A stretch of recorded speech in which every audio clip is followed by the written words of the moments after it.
I went on climbing Everest, slowly. It took over 2 years to get near to the summit, 730 days of pushing through snow and over rocks, searching for a proof of God that I never found. The traditional proofs were at best mere archaic hypotheses, outdated and superseded. They were bad jokes relying on fallacious logic and sophistry. They were childish delusions.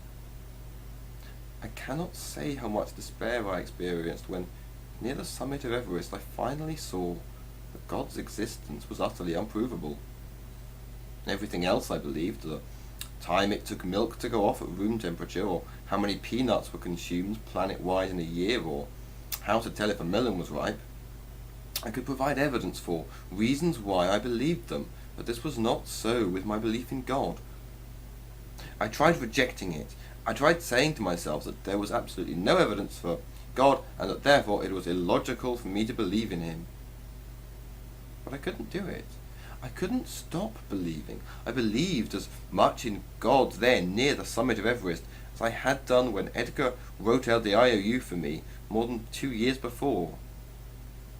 I found myself entertaining both that there was no evidence for God at all, and that I knew there was a God. I thought I was going mad, and of course, I was.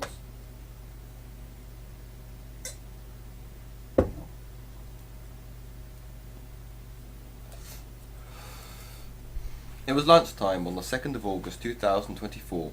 Shop-a-Lot was launching its Avocado Week, a promotional gimmick to remind its customers of the virtues of the smooth green Ferte, the benefits of the Edrenol, the elegance of the Ryan, and the seduction of the Black Hass. Pope John and Pope Phillips were still cursing each other like Billio. Sophie Alderson was being visited by the Virgin Mother in Rainthorpe House. The Virgin Mother was wearing an old-fashioned diving suit and held a placard that said, "End of the world on schedule." And I just sat there near the summit of Everest, imagining Edgar Malroy saying to me in his irritating mid-Atlantic accent,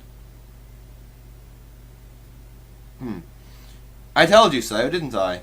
You nut, I told you so."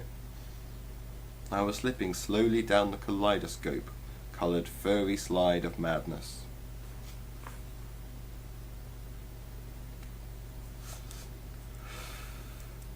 Mid-Atlantic accent.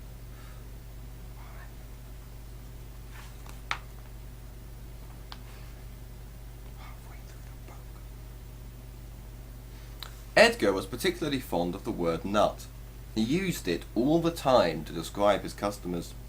He did this partly, it seemed, because peanuts had been used by American missionaries in the late 1800s in their conversion efforts in China. They gave each Chinaman who attended church a cup full of peanuts. They really did, Edgar had told me. The Chinaman sat through the service after absolutely captivated. They clapped and cheered. They loved it. Christianity caught on big time.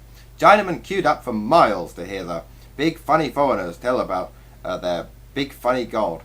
All the new white churches were filled to bursting. And then the missionaries ran out of peanuts. And there was not a single Chinaman to be seen. China was at one point the largest producer of soya beans in the world.